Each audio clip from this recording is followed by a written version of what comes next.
Donc le projet SP2M, effectivement, c'est un projet ambitieux qui a été lancé justement pour produire l'équivalent de 3 millions de tonnes PDO5 au niveau enfin, des complexes chimiques de Mzinda et bien sûr qui sera granulé justement pour produire l'équivalent de 8 millions de tonnes de TSP au niveau de SPH, au niveau de Safi, juste devant le port. C'est un grand programme quand même qui va permettre d'augmenter considérablement la capacité de production du groupe OCP à l'horizon 2028 bien sûr, à la promotion, c'est-à-dire d'emploi au niveau de la région de Mzinda. Donc effectivement, l'un de nos objectifs, c'est justement d'employer le maximum de locaux, c'est-à-dire d'offrir à la région, c'est-à-dire la possibilité de s'épanouir justement à travers ces projets. Donc l'un de nos objectifs, c'est d'employer au minimum 60%, c'est-à-dire à la phase de construction. Bien sûr, tout ça, ça passe par des programmes de formation et de qualification de la main-d'œuvre locale. Oui, par l'ajout, bien effectivement, la contribution de ce site, il va permettre, c'est-à-dire d'augmenter considérablement la capacité de production d'ILOCP, justement par l'ajout de 9 millions de tonnes de TSP, TSP+, à l'horizon 2028. Donc aujourd'hui, le programme stratégique Mzinda Msqala marque une étape importante dans le développement d'OCP NutriCrops, ce qui nous permet de servir une demande croissante en engrais, avec une production de près de 9 millions de tonnes à l'horizon 2028 du programme.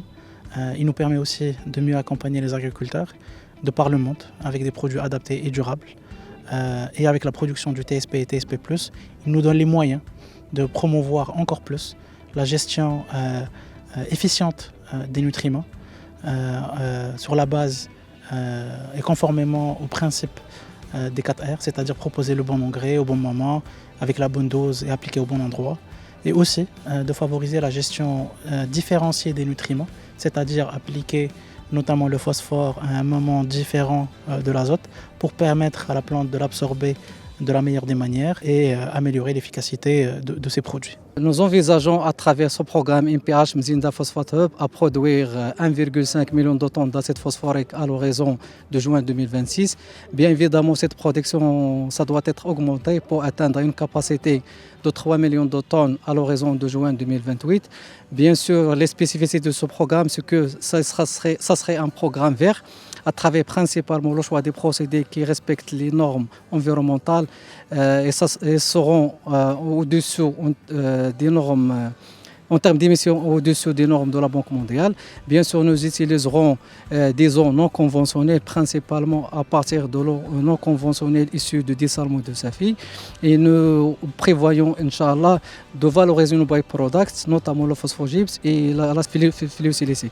Et comme vous avez vu, ce projet il est construit dans une zone industrielle déjà exploitée. C'est une sorte de revalorisation de la terre déjà exploitée par les collègues de la mine.